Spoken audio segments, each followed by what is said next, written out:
Hello students, आज हम dimension निकालना सीखेंगे डायनेमिक विस्कोसिटी का। इसको म्यू या फिर ईटा से भी रिप्रेजेंट करते हैं। ठीक है, इसके लिए एक फार्मूला जानना होगा हमें।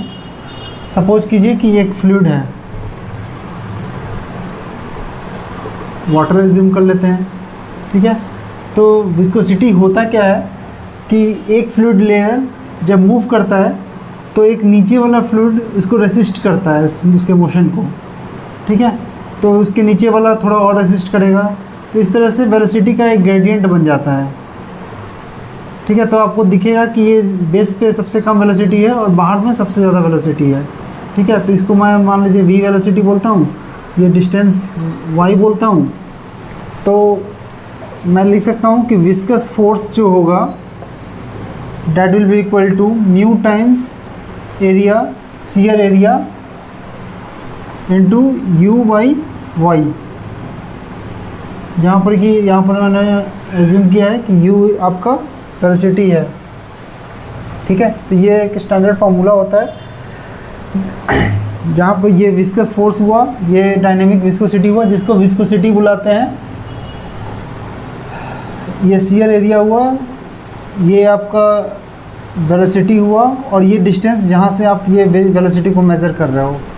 ठीक है, तो यहाँ अगर मैं देखूँ म्यू का, तो म्यू की वैल्यू कितनी आ रही है, f into y upon a into u. ठीक है, अगर मैं डायमेंशन वाइज बात करूँ तो फोर्स का क्या होगा, m l t minus 2। y का क्या होगा, y एक डिस्टेंस है, डिस्टेंस l होगा, अपॉन एरिया, एरिया क्या, एरिया को मीटर स्क्वायर, तो मीटर स्क्वायर तो एल स्क्वायर बोल सकते हैं इसे। और वेलोसिटी, वेलोसिटी क्या होती है, एल टी माइनस 2। कोई सी वेलोसिटी हो, वेलोसिटी का यूनिट डायमेंशन सेम होगा। ठीक है, तो यहाँ से मैं m वाले टर्म को एक साथ ले लेता हूँ।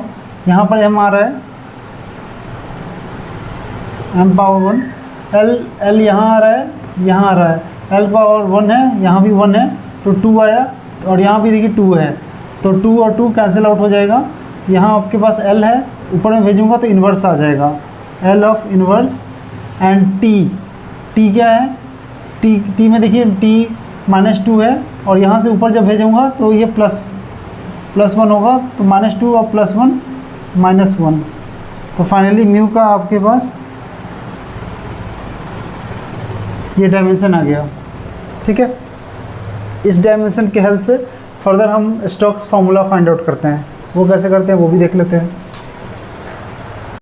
अब हम लोग डायमेंशन एनालिसिस के एप्लीकेशन देखेंगे और उसके थ्रू हम लोग फाइंड आउट करेंगे स्टोक्स फार्मूला। तो स्टोक्स फार्मूला जानने से पहले ये जान लीजिए कि इसमें होता क्या है। मान लीजिए कोई फ्लूइड है, वाटर एज्यूम करते हैं जिसकी विस्कोसिटी म्यू है, और इस पर मैंने क्या किया, एक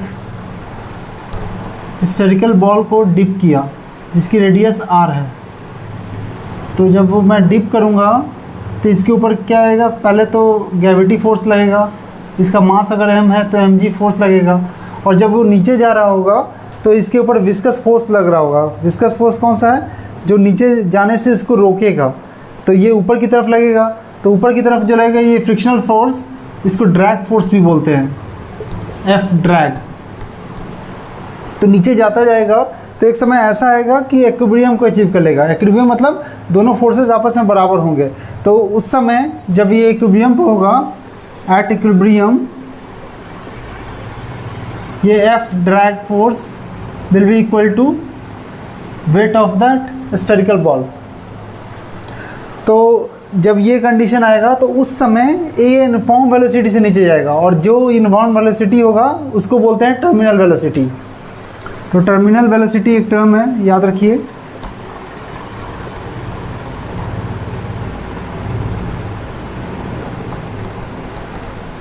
इसको v से नोटेशन दे रहे हैं। तो आपसे पूछता है कि एक रिलेशन बताइए कि ड्रैग फोर्स का in terms of as a function of v, mu and r।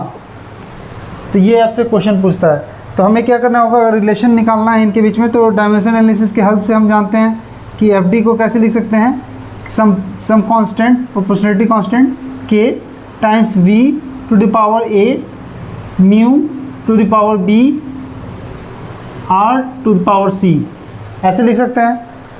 अगर मैं डायमेंशन की बात करूं तो एफ डी ड्रैग फोर्स हो, फ्रिक्शनल फोर्स हो या कोई सा ही फोर्स हो, अगर फोर्स है तो इसका डायमेंशन सेम होगा। तो डायमेंशन क्या होगा, M L T minus two, ठीक है। इधर की बात करें, कांस्टेंट है, कांस्टेंट का डायमेंशन लेस होता है, तो ये इसकी कोई डायमेंशन नहीं होगी। वी वेलोसिटी है, टर्मिनल वेलोसिटी। अच्छा, वेलोसिटी कोई सा भी वेलोसिटी हो, इनिशियल हो, फाइनल हो, टर्मिनल हो, सबका डायमेंशन सेम होगा। तो पावर ए म्यू का हमने पहले निकाल रखा है, M L minus one T minus one to the power b and r radius है तो एक डिस्टेंस होगा, तो इसको लेंथ बोल सकते हैं। हम बारी बारी से एम एल और टी का पावर लेफ्ट हैंड साइड और राइट हैंड साइड इक्वेट करेंगे। अगर एम की बात करूं तो एम का पावर 1 है, इधर एम का पावर b है। एल की बात करूं तो एल में 1 है पावर, और इधर क्या है, L power a, L power minus b, L power c। Same base पे पावर ऐड हो जाते हैं, तो अगर ऐड करूंगा तो a माइनस बी प्लस सी। यहाँ पर b की वैल्यू पता है 1 की वैल्यू पुट किया, a प्लस सी इधर इसकी वैल्यू बढ़ा तो डी 2 हो गया, ठीक है। टी के टर्म में देखते हैं, टी में क्या है, टी में इधर लेफ्ट हैंड साइड में -2, राइट हैंड साइड में -a एंड -b, b की वैल्यू 1 है, 1 की वैल्यू जब पुट करेंगे तो ये -1 आएगा, -1 और माइनस कैंसिल आउट होगा, यहाँ पर a की वैल्यू 1 आएगी। 1 की वैल्यू मैंने इसमें पुट किया, यहाँ से c की वैल्यू आ जाएगी 1, ठीक है। तो a b c तीनों की वैल्यू मिल चुकी है हमें, तो हम लिख सकते हैं कि एफ डी बराबर, यहाँ पर वैल्यू जो है मैं पुट कर दूंगा, k times v power a, तो a की वैल्यू कितनी है 1, म्यू की पावर 1, r की पावर 1, तो ये आपका स्टोक्स फार्मूला आ गया। एफ डी इजक्वल टू के की वैल्यू कांस्टेंट जो है 6 पाई होता है, इसे हम बाद में देखेंगे ऐसा क्यों होता है।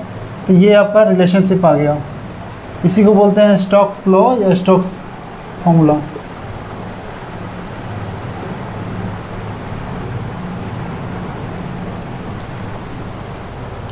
ठीक है।